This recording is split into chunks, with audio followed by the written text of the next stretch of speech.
जिनके हाथों में वंशी शोभायमान है, नए मेघ की कांति की तरह उनका स्वरूप है, उनके शरीर पर पानी है। पीतांबर ऐसा शोभित हो रहा है मानो बादलों में बिजली चमक रही हो, और पूरा मुखमंडल ऐसा लग रहा है जैसे चंद्रमा पर शालिग्राम पौड़ रहे हों। वंशी शोभित कर मधुर नील जलत तन श्याम, अरुण अधर जनु बिंब फल नयन कमल अभिराम। तो कृष्ण अपने आप में अद्भुत इसलिए भी हैं कि कृष्ण में प्रेम, राजनीति, युद्ध, इन सब को लेकर हर क्षेत्र में एक शाश्वत भाव है। कृष्ण को आप जीवन के हर मोड़ पर, हर कदम पर, हर दिशा में कृष्ण मिल जाते हैं। सत्य के साथ भी कृष्ण खड़े हैं, झूठ के साथ भी खड़े हैं, फरेब के साथ भी खड़े हैं, लंपटता के साथ भी खड़े हैं, न्याय के साथ भी खड़े हैं, युद्ध के साथ भी खड़े हैं, शांति के साथ भी खड़े हैं। यानी कृष्ण हर भूमिका में बिल्कुल एकदम शाश्वत सत्य की तरह खड़े और अड़े हैं। कृष्ण, इसलिए कृष्ण के भक्तों से ये पूरी दुनिया अटी और पटी है, क्योंकि कृष्ण हजारों साल बाद भी अपनी जो प्रासंगिकता है या जिसको कहें अपना अस्तित्व, उसको बचाए रखे हैं। और इसीलिए ये चरम और परम की आकांक्षी है। ये राधा के लिए, और राधा के लिए रोते भी हैं। उधो मोहे ब्रज बिसरत नाही, उधो मोहे ब्रज बिसरत नाही। कृष्ण जार जार रोते हैं, राधा के लिए रोते हैं, सुदामा के लिए रोते हैं। रुक्मणी को उसके अहंकार से मुक्ति दिलाने के लिए कृष्ण बिकने तक को तैयार हो जाते हैं, यह जानते हुए भी कि दुर्योधन क्या वो गए तो उन्हें अपमान ही मिलेगा, लेकिन इसके बावजूद शांति का प्रयास करने जाते हैं, शांति का संदेश लेकर जाते हैं। जो एक गाली के बाद 99 गाली तक प्रतीक्षा करता है, पूरा वैभव अपने पास होते हुए भी कृष्ण सुदामा के लिए लपक कर जाते हैं, जिसके लिए हम देखें तो गुरु ग्रंथ साहिब जी ने भी लिखा है, छड़ सिंहासन हर जी धाये, देख सुदामा हर जी धाये। तो छड़ सिंहासन हर जी आए तो वो कई रूपों में दिखाई पड़ते हैं। कृष्ण अलग अलग रूपों में अलग अलग तरह से दिखाई पड़ते हैं, क्योंकि कृष्ण का नाम और काम अब तक अद्वितीय है, कोई उसके नजदीक तक नहीं पहुंच पाया है। और कृष्ण जब बच्चा बोल भी नहीं पाता है, बाल लीला करते हैं तो सूर सागर बन जाता है। जब वो युवावस्था में लीला करते हैं तो वो गीत गोविंद बन जाता है। जब वो कुछ बोलते हैं तो श्रीमद् भगवत गीता बन जाती है।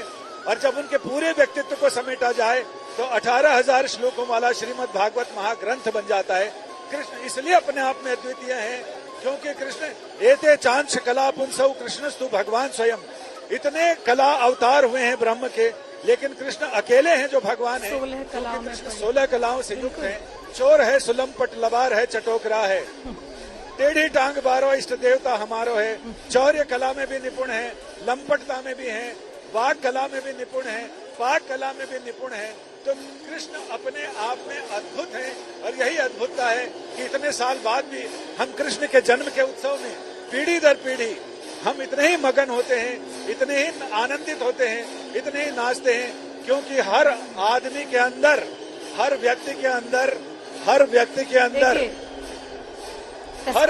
अंदर एक अपना वृंदावन है, कृष्ण है, नंद है, यशोदा है, गोपियां हैं, सब ये सारे भाव हैं। आपको उस भाव को जगाना है। जब तक वो भाव नहीं जगेगा तब तक जन्माष्टमी का उत्सव कैसे मनाया जा सकता है। लीजिए, अब यहाँ पर कामधेनु गाय के पयोधरों से जो अमृत गिर रहा है, उस अमृत के झरने में श्याम सुंदर वहाँ पर पहला अभिषेक कामधेनु गाय के उससे हो रहा है जी। और वहाँ से ही, अब वहाँ से उस अभिषेक के बाद जब इधर जहाँ महंत नृत्य गोपाल दास जी बैठे हैं, जब इस मंच पर श्री विग्रह को लाया जाएगा तो यहाँ पंचामृत से अभिषेक होगा, यानी गाय के दूध, दही, घी, शहद और शर्करा, इनसे अभिषेक होगा। उसके बाद उनको यमुना जल से अभिषेक उनका किया जाएगा, और इसके बाद श्रृंगार होगा। बालक के श्रृंगार के बाद फिर आरती होगी, और श्रृंगार आरती के साथ ही आज का उत्सव कल के लिए आगे बढ़ जाएगा जी। बिल्कुल। और आपने कहा ना कि हर रूप में कृष्ण है, सगुण निर्गुण।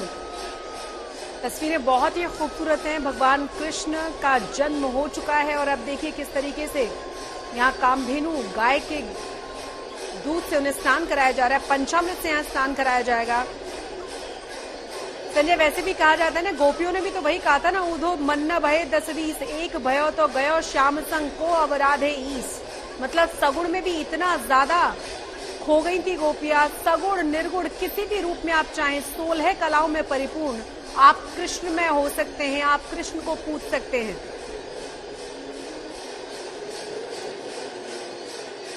जहाँ बिल्कुल कृष्ण का व्यक्तित्व तो अपने आप में इसलिए अलग है क्योंकि कृष्ण ने गोपियों को, कृष्ण ने जब कहा कि गोपियां उनके प्रेम में पागल हैं, उनको सांत्वना देने के लिए भेजा जाए, तो उन्हीं की तरह दिखने वाले उद्धव जी को उन्होंने भेजा, क्योंकि उद्धव जी को अपने योग पर, अपने ज्ञान पर बहुत घमंड था।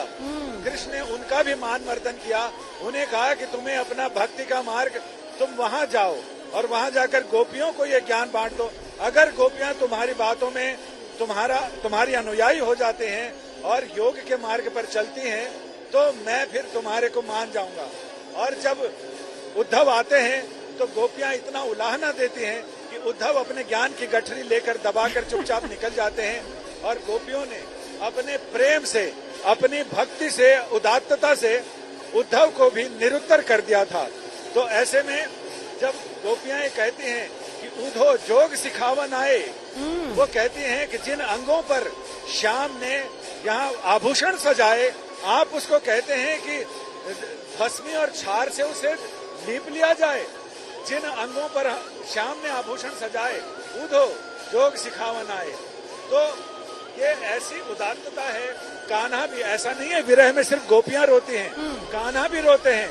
कान्हा भी कहते हैं उधो मोहे ब्रज बिसरत नाही, हंस सुता की सुंदर कगरी अरु कुंजन की छाई।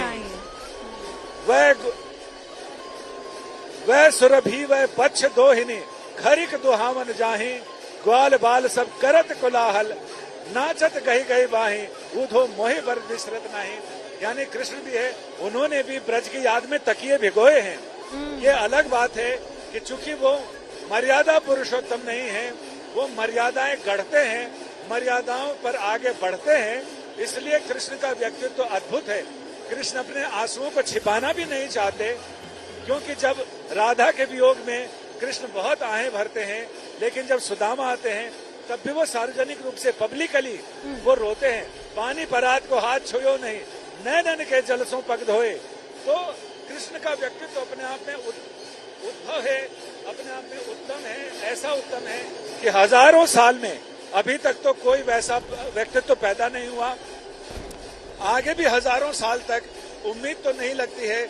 इतनी सारी कलाओं में, इतनी सारी विद्याओं में, इतने सारे विधाओं में निपुण होना, वो भी ऐसा कि नंबर 1 जिसको कहते हैं सर्वश्रेष्ठ, जिस भूमिका में भी आप कृष्ण को देखिए सर्वश्रेष्ठ दिखाई पड़ते हैं, क्योंकि कृष्ण न्याय के लिए लड़ते हैं, सत्य के लिए लड़ते हैं। इसीलिए लोग कहते हैं कि अगर आपकी मति सत्य के साथ है और आपकी गति धर्म के साथ है, तो आपका रथ स्वयं भगवान हाँकेंगे।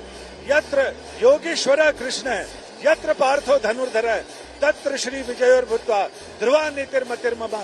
यानी जहाँ पर कृष्ण रथ के सारथी हों और जहाँ पर पार्थ जैसे धनुर्धर हों, यानी आपकी गति और मति, गति धर्म के साथ होनी चाहिए और मति सत्य के साथ, तो आपके जो शरीर का, आत्मा का रथ है, वो रथ भगवान श्री कृष्ण स्वयं हाँकते हैं।